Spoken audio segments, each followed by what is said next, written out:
રાજકોટ અગ્નિકાંડમાં 4 આરોપીઓને કોર્ટમાં રજૂ કરાયા હતા। ચારેય અધિકારીઓના કોર્ટે રિમાન્ડ મંજૂર કર્યા છે। 12 દિવસના રિમાન્ડ મંજૂર કર્યા છે કોર્ટે। મનસુખ સાગઠિયા, ગૌતમ જોશીના રિમાન્ડ મંજૂર થયા છે।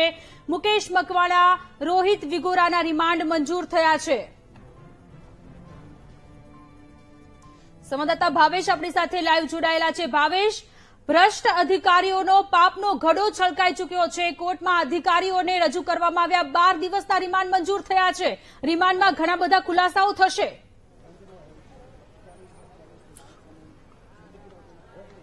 જી સોનલ, જે પ્રમાણે હું આપને દ્રશ્ય બતાવવા માંગીશ, હાલ આપણે કોર્ટ રૂમની બહાર ઉભા છીએ। ચારે આરોપી છે, કોર્પોરેશનના જે ચારે આરોપીઓ છે, અધિકારીઓ છે, તેમને આજ કોર્ટમાં રજૂ કરવામાં આવ્યા હતા। હજુ પણ તેમને જે કોર્ટમાં છે તે રાખવામાં આવ્યા છે, પરંતુ 12 દિવસના કોર્ટે છે તે જે રિમાન્ડ છે તે મંજૂર કર્યા છે। એટલે કે આ રિમાન્ડ દરમિયાન અનેક ખુલાસા છે તે થશે। ખાસ કરીને જે ટીપીઓ છે, ટીપીઓ મુખ્ય જે અધિકારી છે મનસુખ સાગઠિયા, તેમના દ્વારા જે પ્રકારે જે કૌભાંડો કરવામાં આવ્યા છે તેને લઈને જે કહી શકાય જે પ્રમાણેની વાત કરવામાં છે તે રજૂ કરવામાં આવે છે। આપણી સાથે બાર એસોસિએશનના ઉપપ્રમુખ છે સુરેશભાઈ ફળદુ, તેમની સાથે વાત કરશું। સુરેશભાઈ, 12 દિવસના રિમાન્ડ મંજૂર કર્યા છે, ખાસ શું દલીલો અંદર થઈ હતી? દલીલોમાં મુખ્યત્વે જે 17 મુદ્દામાંથી મુખ્ય જે રજૂઆતો હતી એ મુખ્ય રજૂઆતોમાં એવી હતી કે આજથી 1 વર્ષ પહેલા આ જ જગ્યાએ આગ લાગેલી હતી, ત્યારે કોઈ ફાયર સેફટીના સાધનો ન હતા। એ સંબંધે પણ જે તે વખતે ઇન્વેસ્ટિગેશન થયેલું, તેમ છતાં એ વખતે આવી કોઈ દુર્ઘટના ઘટે તો કઈ રીતે અટકાવવી એ સંબંધે કોઈ પ્રિકોશન લેવામાં ન આવેલા અને એ ઘટના પછીનું બધી વસ્તુ છે એ દબાવી દેવામાં આવેલી। ત્યાર પછીનો બીજો મુદ્દો એવો હતો કે ટીઆરપી ઝોનમાં વર્ષે વર્ષે ઇલીગલ કન્સ્ટ્રક્શન વધતું ગયેલું। એ ઇલીગલ કન્સ્ટ્રક્શન વધતું ગયેલું એ સંબંધે આરએમસી દ્વારા નોટિસો પણ આપવામાં આવેલી। એ નોટિસો આપ્યા પછી એ નોટિસ સમય પૂરો થયો પછી કોઈ આગળ કાર્યવાહી કરવામાં ન આવેલી। તો આગળ કાર્યવાહી ન કરવામાં આવેલી, ક્યાં કારણે એ કાર્યવાહી અટકાવવામાં આવેલી, કોની સૂચનાથી અટકાવવામાં આવેલી, અટકાવવા પાછળનો કોઈ આર્થિક ગેઇન નથી કે શું હતું, આ બધા જ મુદ્દાઓ સંબંધે વિગતવાર રજૂઆત કરવામાં આવેલી। એથી વિશેષ આ આરોપીઓ એ કાયદાના જાણકાર છે। વર્ષો થયા, 3 સરકારો બદલાઈ ગયેલી, તે સમયથી આ હોદ્દા ઉપર ધારણ કરે છે। એટલે આ હોશિયાર, અતિ ચપળ, ચાલાક છે અને આ લોકોને એની પાસેથી સરળતાથી તપાસ કરનાર ઇન્વેસ્ટિગેશનને જવાબો મળી ન શકે।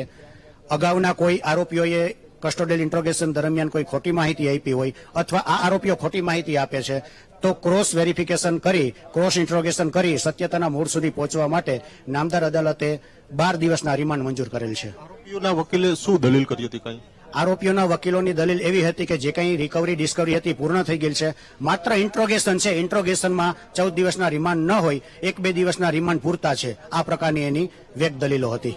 શું કાર્યવાહી થઈ શકે? કારણ કે મોટી જવાબદારી છે, 28 લોકોના જીવ ગયા છે। આ ચારે અધિકારીઓની જવાબદારી ફિક્સ હતી છતાં કામગીરી નથી કરી। શું એની જવાબદારી ફિક્સ હતી, એ કાર્યવાહી નથી કરી, એટલા માટે જ એ જવાબદાર ઠેરવવામાં આવેલા છે અને એટલા જ માટે એને આરોપી તરીકે લેવામાં આવેલ છે। કારણ કે જો આ રીતે તંત્રને જવાબદાર ઠેરવવામાં નહીં આવે તો એક પછી એક આવી ઘટનાઓનો અંત નહીં આવે। એટલે આ વખતે જે કંઈ થઈ રહ્યું છે એ ખરેખર ન્યાયના હિતમાં થઈ રહ્યું છે।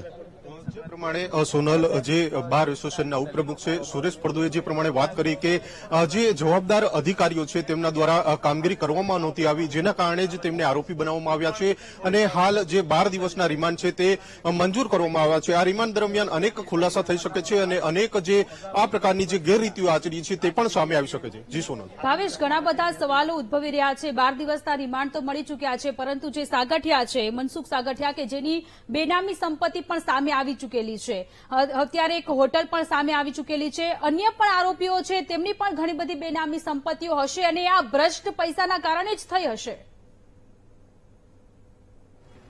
એના નોલેજમાં હતું કે જી, ખાસ કરીને સોલલ જે પ્રમાણે મુખ્ય જે આરોપી છે એમડી સાગઠિયા તેમની બેનામી અનેક સંપત્તિઓ બહાર આવી છે. જ્યારે એક ફાર્મ હાઉસ છે, સાથે સાથે જે કરોડો રૂપિયાનો તેમનો જે બંગલો છે તે બનાવવામાં આવી રહ્યો છે.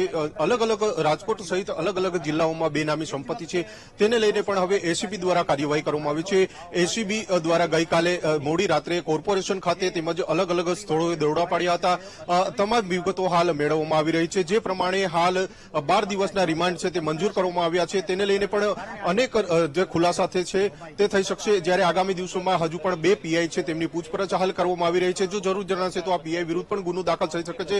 સમગ્ર ઘટના તાલુકા પોલીસ મથક વિસ્તારમાં આવતી હોવાના કારણે જે તે વખતના જે પીઆઈ હતા તેમની પણ પૂછપરછ કરવામાં આવી રહી છે. જ્યારે આ સમગ્ર કૌભાંડ મામલે સૌથી વધારે જવાબદાર હોય તો ટીપી શાખા છે, ત્યારે ટીપી શાખાના 3 અધિકારીઓ અને એક ફાયર ઓફિસરની ધરપકડ કરાઈ છે. ધીમે ધીમે હવે સરકારી અધિકારીઓ છે તેમની વિરુદ્ધ ગાડીઓ છે તે કસાતો જઈ રહ્યો છે અને હવે 12 દિવસના રિમાન્ડ છે તે મંજૂર કરવામાં આવ્યા છે. એટલે કે અનેક ખુલાસા છે તે આગામી દિવસોમાં થઈ શકે છે. જ્યારે હજુ સુધી પદાધિકારીઓ વિરુદ્ધ કોઈ પણ કાર્યવાહી કરાવવામાં નથી આવી, જેને લઈને પણ ક્યાંક ને ક્યાંક જે વાત સામે આવી રહી છે તેની પણ અનેક ચર્ચાઓ છે. જ્યારે અધિકારીઓ અને પદાધિકારીઓની સાંઠગાંઠ પણ આ મામલે હોય તેવા પણ અનેક વાતો છે તે વહેતી થઈ છે, પરંતુ હજુ સુધી આ મામલે કોઈ કાર્યવાહી થઈ નથી, જેને લઈને પણ અનેક સવાલો છે તે ઉભા થઈ રહ્યા છે. જી ભાવેશ, આભાર તમામ વિગતો માટે.